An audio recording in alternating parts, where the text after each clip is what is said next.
How are you doing? My name is Ben, and today we're going to talk about future PLL expansion. With the PLL Home Cities announcement, there have been a lot of questions raised about future markets, especially in the Midwest, which I hear you guys, I'm right there with you. There should be a team out in the Midwest, and we're going to touch on that a little bit today. I also wanted to address some of the worst suggestions and theories I saw across the PLL announcement posts.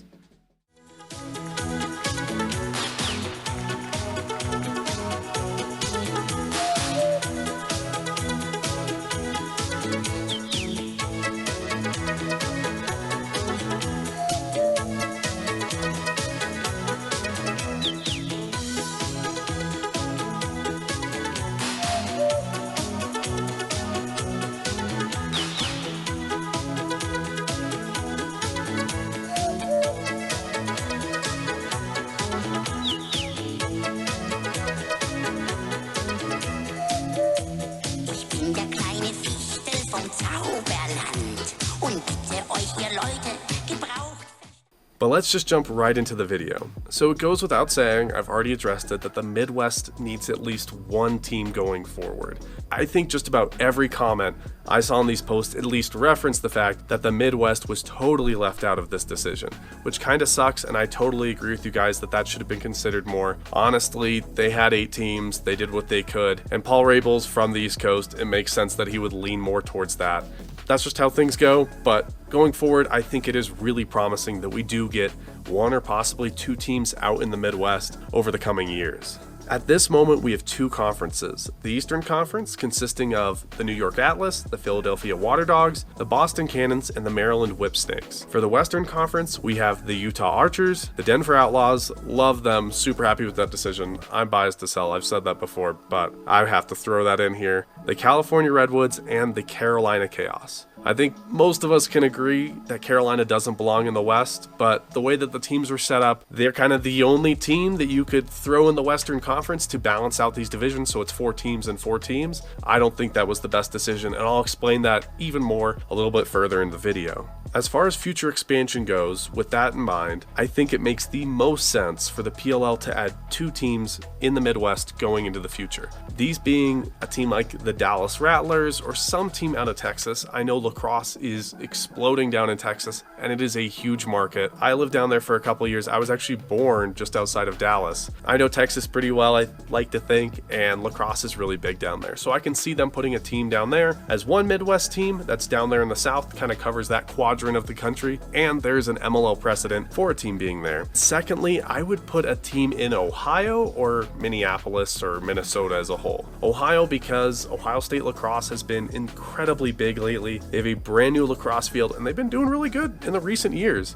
For a team in Ohio or in Minnesota, at least in Ohio, I would say bring back the Ohio Machine. Maybe even do the Columbus Chrome. If you want to bring back the Chrome as a brand, that would be really cool. I know that there were a lot of Chrome fans that were super upset about them getting changed into the Outlaws, but honestly, after that season, it kind of makes sense. With this, each conference could have 5 teams. You put these 2 Midwestern teams into the Western Conference, obviously, and then you put the Carolina Chaos. God, every time I say that name, it just doesn't sound right. The Carolina Chaos. Either way, I hope their fans are happy. I hope that it's a good market, but put the Carolina Chaos over in the Eastern Division, 5 teams each. And then my theory for playoffs, honestly, would be do the top 3 teams. The first team in each conference gets a first round bye, have the 2nd and 3rd seed play in the first round, winner of that plays the first seed, and then the winner of that game goes on to the championship against the winner of the other 2 in the Eastern or Western Conference, whichever one it is. I think that would be really cool. You still have 2 teams not making it to the playoffs. It gives you a little bit longer playoff window and series to find the best team possible.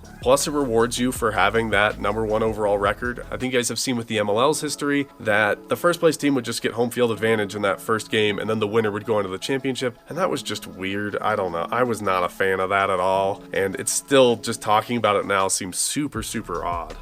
When we look at home city locations, there are two pieces of this puzzle I think most people are missing. First, there's attendance from the MLL era. This is data that I have access to, you have access to, and obviously Paul Rabel and the PLL has access to as well. This information for teams is invaluable as we go forward. Numbers year over year that were kept really accurately by the MLL, which honestly, in my opinion, is really well done. The numbers are there, they appear to be well documented, and it offers a lot of insights to different markets. This is especially important if the league wants to switch from a traveling based model to a standard home city model like they had before in the MLL, which I do think will eventually come. Maybe they'll have some kind of traveling around with playoffs and stuff like that, and fun locations in that sense, Foxborough, or putting it back at Lincoln Financial Field like the national championship has been. Ultimately, I do think that they should probably go to that home city based model, because that's what most sports leagues are. That makes the most sense to me. Plus, it's easier for players to figure out living situations. They're not traveling all the time. It's not as chaotic during the season. I don't know. Maybe I don't understand it as well. I'm not a PLL lacrosse player.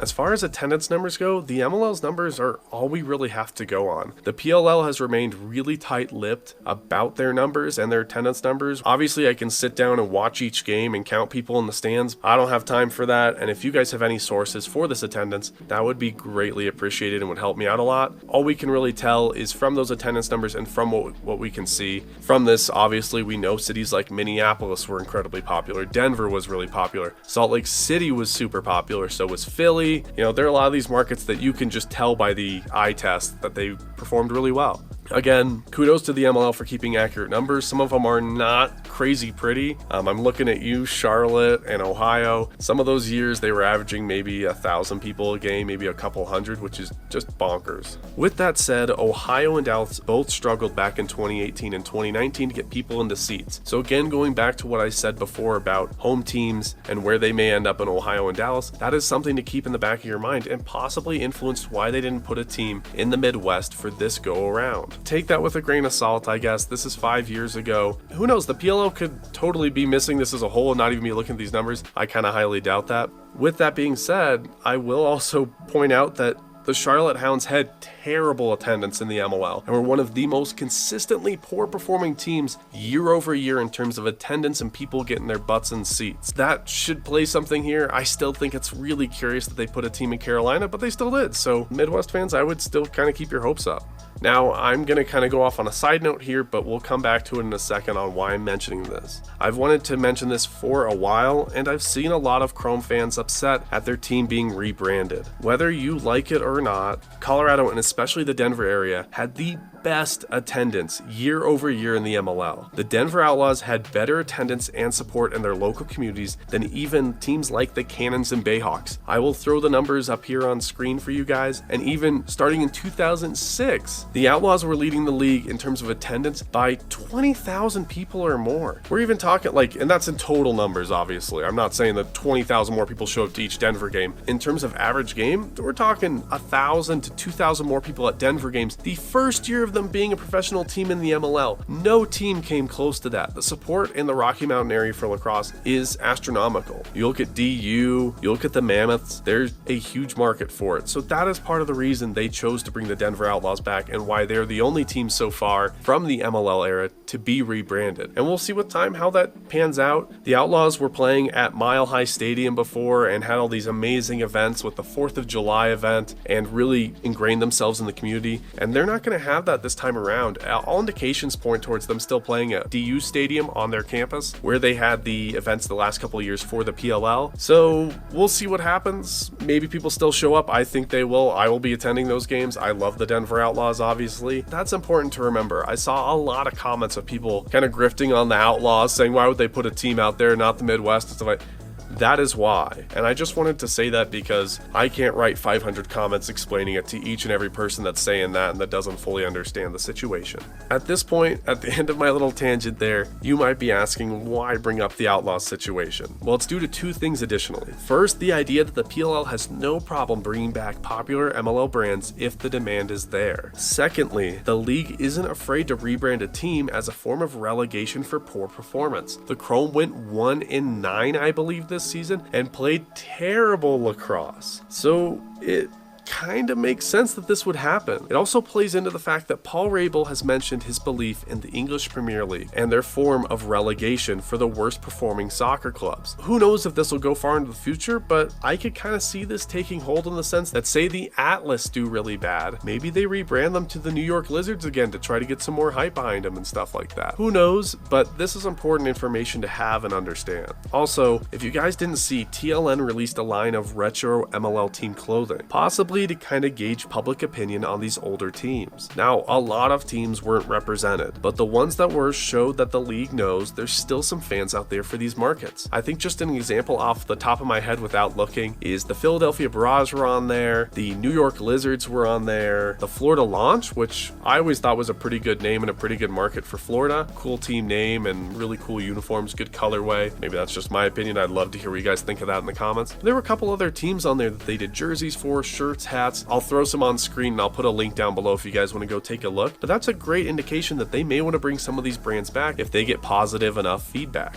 With that being said, I've rambled enough here. I wanted to take some time, address some of these things, point out these different areas on why they probably chose different locations that they did. Obviously, I have no clear-cut answers for this on why they chose to put teams where they did. I think the most puzzling teams so far for a lot of people are going to be the Carolina Chaos and the Utah Archers. All I will say to that is Utah makes sense to me. Salt Lake showed up for the event. Salt Lake City does not have a lot of home teams, and it's a really good lacrosse market. I can attest to that living nearby and seeing the culture they've built there. Carolina I can't speak as much to, and just based off of the numbers that I was looking at before, it doesn't make a whole lot of sense why you would choose Carolina over somewhere like Ohio or Minneapolis or even Dallas. But that is all I have for you fine folks. Thank you for staying to the end of this video. If you did, please drop a like, subscribe, and leave a comment below. What do you think of this announcement?